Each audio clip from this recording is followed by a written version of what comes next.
Проект Тесла. Стрелочник. Автор железнодорожный. Чтобы ответить на вопрос, кем был Никола Тесла, необходимо понять причинно-следственные связи и немного знать эзотерику. Неплохо было бы понимать и те события, которые происходили в те года, что было с обществом и куда все двигалось. Для кого-то Тесла предстает гением и изобретателем, для кого-то мистификатором и шоуменом, или даже колдуном. Мы видим Теслу как человека с очень острым умом и неподдельным интересом к электрическим машинам, непостижимым знанием электрических явлений. Он не просто что-то модернизировал или изобретал, а подходил к вопросу как знаток, знающий ответы на все вопросы, проводил лекции и освещал новые неизученные возможности электротехники. Он описывал новые явления и новые устройства, которые появлялись как по мгновению волшебной палочки. Тесла выдавал новые изобретения, не зная усталости и отсутствия музы. Персона Теслы была окутана мистикой непознанного. Тесла вращался в высших кругах, общался с бизнесменами, политиками и видными людьми общества. Помимо этого, все отмечали изысканность его манер, умение убеждать людей и даже отмечали его способность к предвидению. Вспоминаем ту историю, когда он отговорил своих гостей сесть на поезд, который позже попал в аварию. Интересно, было ли это подстроено, придумано или действительно Тесла владел даром предвидения? Часть первая. Изобретатель, который изобрел сразу все в законченном виде, в различных областях техники. Вот примеры патентов Теслы, которые нам официально известны. Размеров конкретных параметров, таких как рабочее напряжение, сопротивление, индуктивность и мощность, вы там не найдете. Ведь это же не важно. Можно, конечно, уповать на описание, что там что-то проясняется, но сама форма изложения описания патентов заслуживает отдельного рассмотрения. Особенностью деятельности Теслы было то, что он не организовывал производств, не решал экономических или технологических задач этих производств, не организовывал исследований и институтских программ для научной работы. Все его патенты выполнены как технические рисунки, не имеют размеров, рабочих параметров и характеристик, но имеют описания, которые призваны заинтересовать, зажечь интерес к приведенной технике. Тесла даже не раскрывает принцип работы какого-то устройства, которое он освещает или демонстрирует. А если нет принципа работы, нет знания. И тут мы приходим к интересному выводу, что Тесла знаний не давал. При этом Тесла патентует машины самого различного назначения для энергетики, освещения, для медицины, радио и беспроводной передачи энергии и даже для военных целей. Помним легендарные лучи смерти, которые исчезли так же быстро, как и появились в начале 20 века, оставив после себя только лишь упоминание в виде фантастической повести «Гиперболоид» инженера Гарина. А также он явил миру установку для обнаружения и работы с радиоактивностью, что позже приведет к созданию атомного оружия. Устройства радиоуправления и автоматики, индукционные нагреватели и СВЧ-воздействия и многое-многое другое. Словом, Тесла, как изобретатель, изобрел за свою жизнь сразу все, что мы сегодня знаем, и при этом в законченном виде. А это означает ни много ни мало, что Тесла не был изобретателем, а был человеком, имевшим доступ к некоторой скрытой от простого человека технической документации, где все эти машины уже присутствовали в законченной форме из технологии их производства.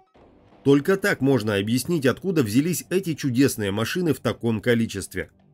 Я совершенно уверен, что Тесла просто воспроизводил в своей мастерской эту технику и адаптировал ее для публичной демонстрации. Ему надо было просто испытать и проверить уже спроектированные, а возможно уже и произведенные кем-то устройства. А затем он выдавал эти машины как результат своего гения. И публика ахала от восхищения и изумления. Еще одним доказательством является то обстоятельство, что Тесла всегда вращался в элитных кругах общества. Его финансировал многие годы миллиардер Морган, что по меркам изобретательства это чересчур круто. Тесла участвовал в светских приемах и сабантуях, где общался с банкирами, политиками, писателями, учеными и всеми, кто имеет прямое глобальное влияние на общество. Он общается и заводит нужные для его целей знакомства и связи. О нем начинают говорить в научных кругах почти по всему миру. Тесла читает лекции, и в них он все так же не приводит никаких численных значений исследуемых явлений. Так, источники колебаний высокой частоты он называет никому неизвестным словом – осцилляторы. Описание экспериментов в основном состоит из описания ощущений, эмоциональных лирических отступлений и переходов. Современный практичный инженер не найдет в лекциях Теслы ничего интересного, но тогдашняя публика, ничего не знающая об электричестве, разрядах и радиоволнах, воспринимает Теслу как гуру. И наряду с этим Тесла не раскрывает ровным счетом ничего из того, о чем он говорит. Секрет великого мастера остается тайной. Мистерия таинственности, впрочем, длилась недолго. Мало-помалу люди начали повторять его работы, перепатентовывать и все больше приоткрывать завесу этих тайных знаний. Так начались судебные тяжбы, в которых люди отстаивали права на свои патенты и делали это успешно. На процессах получалось следующее.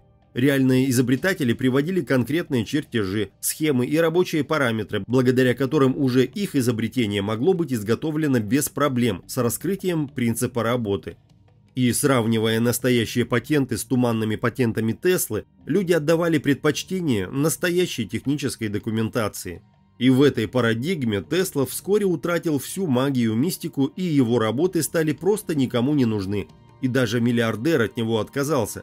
Все угасло, поутихло, но не совсем. Возложенную на Тесла миссию он все-таки исполнил, навсегда необратимо изменив мир прошлого. А теперь перейдем от патетики к конкретике. Давайте внимательно рассмотрим следующий патент. Он понятный и покажет исследуемый нами принцип. В нем изображен генератор колебаний высокого напряжения и частоты. Источник постоянного тока обозначен буквой А. А положительные и отрицательные выводы имеют одинаковое обозначение А'. Первым, что бросается в глаза, это квадратная обмотка трансформатора, но без сердечника. Смысла и значимости для данного устройства в которой нет никакого. Так почему она квадратная, а не обычный соленоид?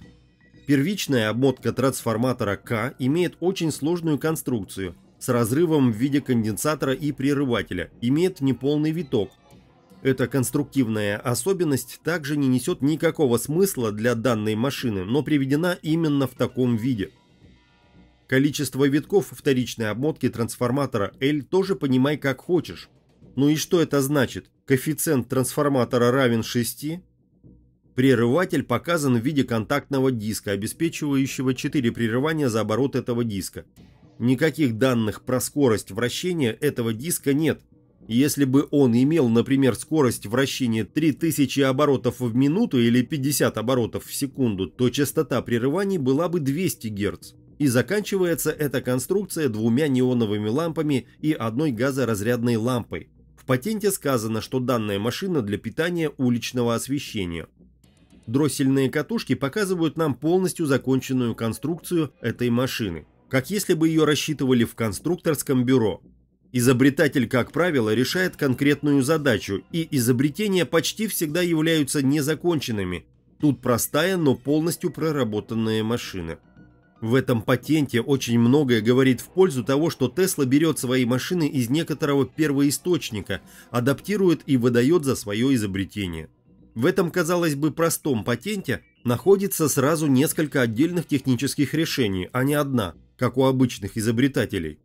Есть линия подключения постоянного тока, и при этом в цепь введен еще один источник постоянного тока. Пульсации от работы прерывателя сглаживаются дроссельными катушками. Точно так же дела обстоят и с динамоэлектрической машиной. В следующем патенте патентуется не одно взятое отдельное устройство, как, например, катушка или ограничитель тока, а целая система с группой устройств. Здесь и прерыватели, и генератор, и трансформатор, и все это объединено в целостную систему. Надо ли объяснять, что расчет системы с группой устройств много сложнее, нежели расчет одного устройства? И получается непонятно, что именно он здесь запатентовал, конструкцию или способ. Ни величин напряжения, ни емкости конденсатора, ни числа витков катушек сопротивления, ничего этого не указывается, а без этого невозможно построение устройства. Обозначивается догадка, что Тесла просто не может привести все эти параметры, поскольку играет роль говорящей головы и не имеет отношения к разработкам этих машин. Его дело лишь рассказывать и показывать, что положено, а что не положено, не показывать. А оно и понятно. Тесла ведь работает далеко не в одиночку. Одиночному, даже гениальному изобретателю не требуется огромный цех и башни в небеса. У Теслы должна была быть целая армия техников, помощников, рисовальщиков этих патентов, испытателей и других специалистов. Тесла – это всего лишь официальное лицо. Ему бы банально времени не хватило самому все рассчитывать и испытывать. Он за все свое время не намотал ни одной катушки, всегда используя для работы только заводские конструктивы, детали станочного производства, и все его машины имеют законченный вид и изготавливаются на заказ. С другой стороны, если двигаться от обратного, если Тесла такой гениальный, зачем ему вообще было патентовать свои крутые знания? Он мог обеспечить себя энергией, любыми машинами, иметь все, что пожелает, создать свою мегакорпорацию, но он патентует открытие в некой своеобразной форме, без конкретики, на пафосе. Таким образом вырисовывается, что Тесла точно такой же персонаж по легализации знаний, оставшихся по наследству от предыдущей цивилизации. Как и Аристотель, Ариев 100 тел, то есть коллектив просвещенных мужей ученых, Архимед, Леонардо да Винчи и так далее. Если обратить внимание на форму описания каждого патента, мы увидим этот поэтический эмоциональный слог Теслы. Описание каждого изобретения выглядит как маленькое откровение, начинающееся со слов: «Да будет всем известно, что я, Никола Тесла, изобрел определенно новые и полезные усовершенствования» и бла-бла-бла. Именно такая форма подачи материала Теслы не случайна. Не случайно была создана вся эта мистерия вокруг гениального изобретателя. Не случайно и финансирование Теслы. Все это организовано было под конкретную задачу. А далее идут патенты, которые однозначно это подтверждают. И бац, бац, бац! Для Теслы, например, не составляет никакого труда отойти от темы электрических машин и взять, да и турбину запатентовать. Гидродинамическая турбина без лопастей, как два пальца об асфальт, опять в полностью законченном виде. Зачем переквалифицироваться, проводить долгое изучение и испытывать муки творчества? Мы, Теслы, гениальные изобретатели, нам все можно в любом виде и в любом ассортименте. А собственно, зачем нам останавливаться на достигнутом? Теперь себя давайте проявим в самолетостроении. Ну что нам стоит, правда? Изобретение представляет собой новый тип летательной машины. Вертолет-оплан, способный взлетать и опускаться вертикально и двигаться горизонтально от одной и той же движительной силы, производимой изобретенным приводом и винтом, оба из которых приспособлены к этой конкретной задаче, то есть наклоном машины в воздухе с контролем в любом положении. И это еще далеко не все. Высокочастотные осцилляторы для электротерапии и других целей. Цитата Теслы. Одной из недавно отмеченных и удивительных особенностей токов высокой частоты, которая в основном заинтересовала врачей, оказалась их полная безвредность для человека, позволяющая пропускать через человеческое тело сравнительно большое количество электрической энергии, не вызывая при этом боли, повреждений или серьезного дискомфорта. Эта особенность, на которую совместно с другими в основном неожиданными свойствами я впервые имел честь обратить внимание ученых мужей в статье, опубликованной в техническом журнале от февраля 1891 года. И во время последующих выступлений перед научными сообществами сразу очевидным образом указал на то, что такой ток мог быть использован в электротерапии. Среди множества заслуживающих внимания свойств такого вида электрического тока есть одно, которое можно использовать в самых разных областях. Это способность передачи большого количества электрической энергии телу, которое полностью изолировано от окружающего мира. Осуществимость такого способа передачи энергии, которая уже находит в себе полезные применения и, очевидно, в недалеком будущем приобретет большее значение, уже помогла развеять устаревшие взгляды, предполагающие необходимость наличия обратной цепи для передачи сколь-нибудь значительного количества электрической энергии. Правда такова, что Тесла не был ни изобретателем, ни магом, ни ученым. Он был человеком, который на заре 20 века был поставлен прославлять технический путь развития западного общества, или то, что мы называем как новый мировой порядок. Это так называемый процесс переключения с божественного пути эволюции на демонический технократический. Тесла – фигура, поставленная за кулисой для искушения политиков и бизнесменов возможностями технического прогресса, системами управления обществом, коммуникациями и новой техникой. Для этого и устраивались все эти шоу, демонстрации, читались лекции и патентовались чудесные машины. Теслу постоянно поливают деньгами, приглашают и всячески рекламируют. Все это неизбежно привело к рождению интереса к технологиям техногенного характера. Сами люди начали постепенно двигаться в эту сторону. Это и была основная задача, возложенная на Теслу – искусить и направить человечество в сторону техногенного пути развития.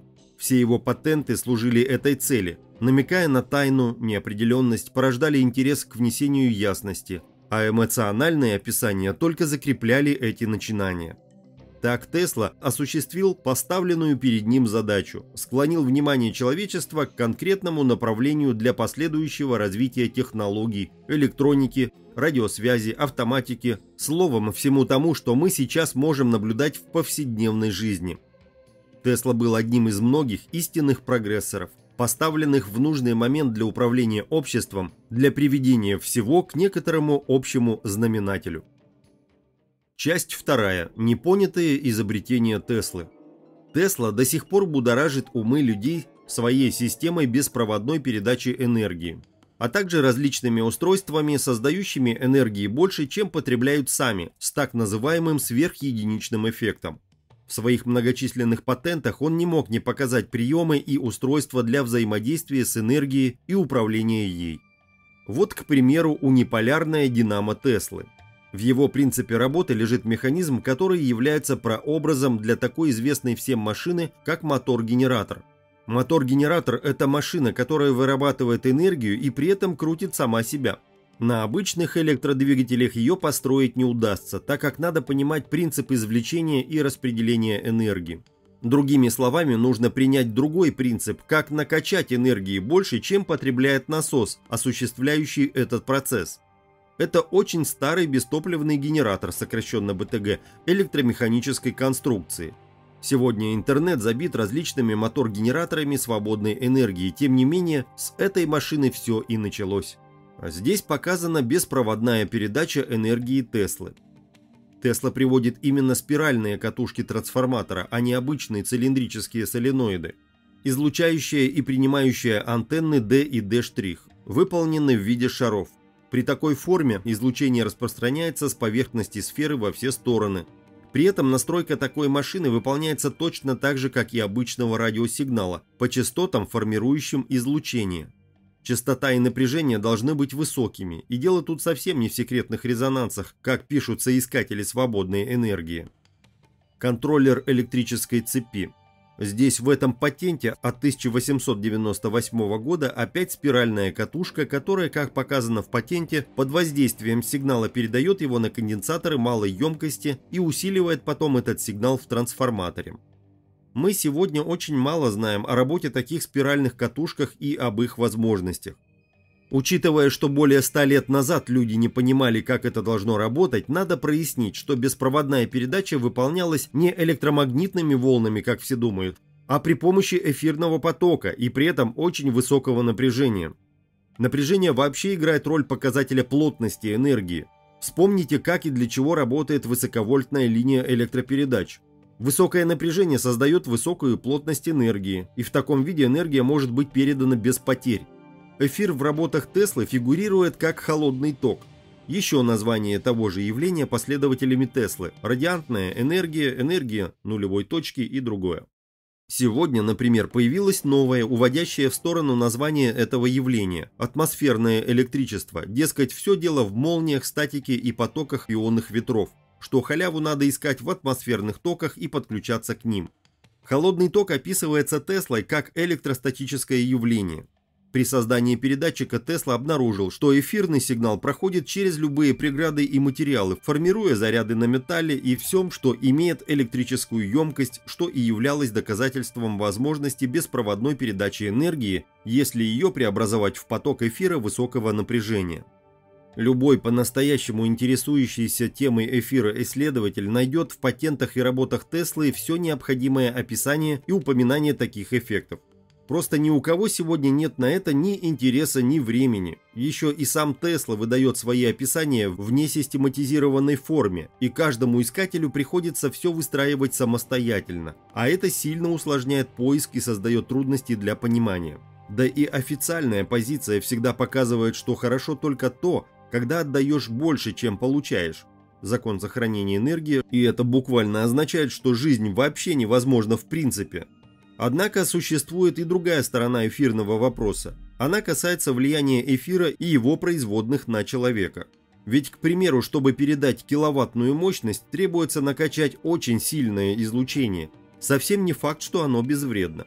Мы ведь знаем, что и свет, и радиоволны – все это форма радиации. Так вот, передача энергии без проводов связана с передачей очень жесткого излучения высокой плотности. Для сравнения, лазер – это тоже излучение света высокой плотности, что Тесла и приводит об излучениях и рентгеновских лучах.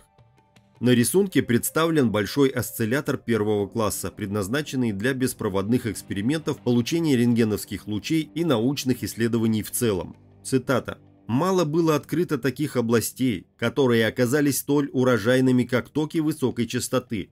Их необыкновенные свойства и эффективность демонстрируемых ими явлений сразу же вызвали всеобщее внимание. Научные люди заинтересовались исследованием их, инженеры были привлечены их коммерческими возможностями, а врачи увидели в них долгожданные средства для действительного лечения телесных болезней. Со времен публикации моих первых исследований в 1891 сотни томов были исписаны по этому предмету, и множество неоценимых результатов получено с помощью этого нового фактора. Все лучи одного вида. В предыдущем параграфе объясняется кажущееся существование лучей разного вида, то есть, как утверждают, с различными частотами колебания. По моему мнению, различны и скорость, и, возможно, размер частиц, что полностью объясняет противоречивые результаты, полученные по прозрачности различных тел относительно лучей. Например, во многих случаях я обнаруживал, что алюминий менее прозрачен, чем стекло, а в некоторых опытах оказывалось, что латунь очень прозрачна по сравнению с прочими металлическими веществами. Подобные наблюдения показывали, что, делая сравнение, необходимо брать тела строго равной толщины и размещать их как можно ближе друг к другу. Эти наблюдения показали также тщетность сравнения результатов, полученных с помощью разных ламп. Еще высказывание Теслы. О существовании невидимых излучений, способных проникать сквозь непрозрачные тела и прямолинейно распространяясь оказывать воздействие на флуоресцентный экран и чувствительную пленку, известно уже давно. Напрашивался очевидный и неизбежный вывод. Новые излучения – это поперечные колебания, подобные световым. С другой стороны, трудно было противостоять аргументам в пользу менее популярной теории материальных частиц, особенно когда со времен исследования Ленарда стало очень вероятным, что в атмосферном воздухе существуют материальные потоки, сходные с катодными. Кроме того, мне самому приводилось отмечать, что похожие материальные потоки, которые, как было обнаружено вслед за сообщением рентгена, способны давать отпечатки на чувствительной пленке. Можно получать в атмосферном воздухе даже без вакуумной лампы, а просто с помощью очень высоких потенциалов, подходящих для придания молекулам воздуха или иным частицам достаточно высоких скоростей. В действительности такие клубы или струи частиц формируются в окрестности очень высоко заряженного проводника, потенциал которого быстро изменяется, и мною показано, что если им не воспрепятствовать, то они губительны для любого конденсатора или высоковольтного трансформатора, независимо от толщины изоляции. Еще цитата. В своем сообщении Electrical Review от 1 апреля я впервые заявил, что эти лучи состоят из материи в ее первичном или элементарном виде или состоянии. Я выбрал этот оборот, дабы избежать употребления слова «эфир», которое обычно воспринимают в максвелловском толковании, что расходится с теперешними моими воззрениями на природу излучений. Еще одно заявление. Важно, что благодаря этим и другим фактам рентген склонялся к идее о том, что открытые им лучи – это продольные волны эфира. После продолжительного и тщательного исследования с помощью отлично подходящих для этой цели приборов, которые позволяли делать отпечатки на больших расстояниях, и после проверки результатов других экспериментаторов я пришел к заключению, которого уже вскользь касался в предыдущих статьях в вашем уважаемом журнале, и о котором я теперь не боюсь говорить без колебаний, к заключению о том, что первоначальная гипотеза рентгена придерживается в двух отношениях. Во-первых, в отношении продольного характера возмущений, во-вторых, в отношении среды, затрагиваемой при их распространении. Единственная цель нынешнего изложения моей точки зрения – сберечь точную запись того, что, как мне кажется, является верной интерпретацией этих новых и важных проявлений энергии. Далее идет патент, который так и называется «Утилизация радиантной энергии». В нем хорошо показано, что радиантная энергия – это некое прямолинейное излучение. Оно, попадая на пластину, формирует на ней разность потенциалов, заряжает конденсатор, и тогда становится возможно получать какую-то полезную электрическую мощность. Аппарат для утилизации радиантной энергии, содержащийся в комбинации конденсатор, один из выводов которого подвержен воздействию лучей или излучения, независимые средства для зарядки другого вывода, цепь и аппарат в ней, адаптированный задействоваться или контролироваться путем разряда конденсатора, как показано выше. Ну, то есть эфир – это радиация. Сам Тесла так заявляет. Отсюда можно умозаключить, что причина, по которой не используется беспроводная передача энергии, это ее исключительная вредность для человека. Конечно, малые мощности не сыграют роли и проявят себя лишь с годами. Слышали о вреде СВЧ и сотовых телефонов, да? Тесла занимался исключительно рентгеновскими лучами. Они же и прижились в медицине. Если бы у Теслы были другие безвредные лучи, он бы, наверное, их упомянул и строил бы машины на таковых принципах, но этого мы не наблюдаем. Такая вот точка зрения на то, почему нет реализации некоторых крутых патентов Теслы. БТГ, разумеется, существует, только не все они такие уж безвредные или просто мы еще чего-то не знаем. Многие занимаются Теслой и даже не подозревают об этом. Никому неизвестный транзистор. Сегодня мы пользуемся результатами научно-технической революции и почти не задумываемся о том, как и кем все это было спроектировано. Основу всей современной электроники занимает такой прибор, как транзистор. Существует множество разновидностей этого устройства, различные мощности, материалы и конструкции. Но что лежит в его основе?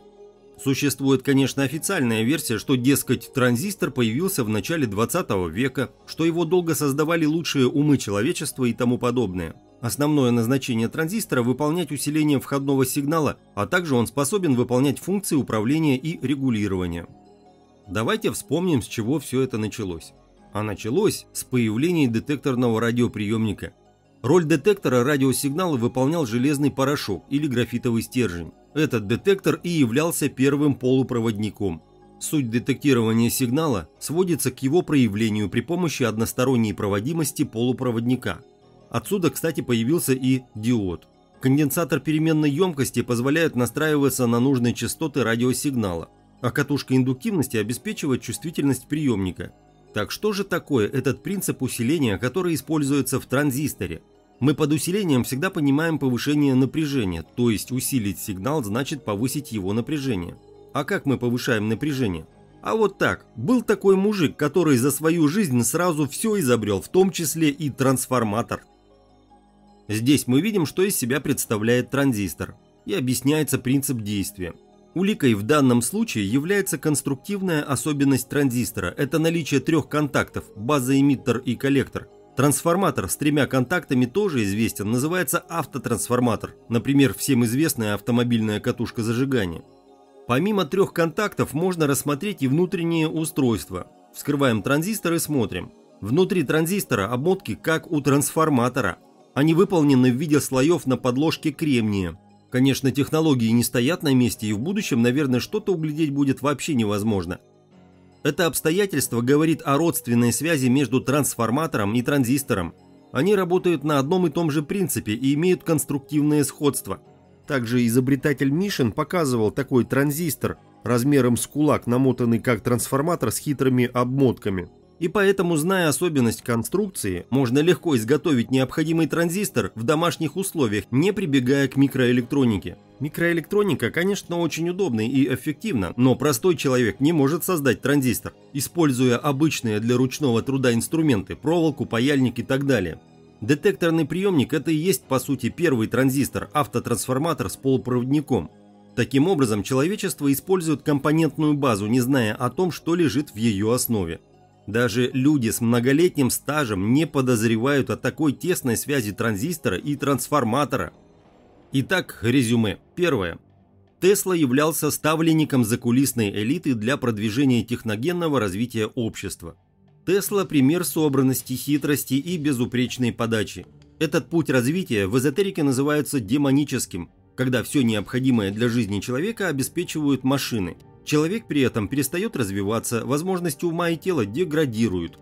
Контроль такого социума осуществляется через производство таких машин и средств массовой информации. Любое знание заслуживает изучения, другое дело, для каких целей его использовать.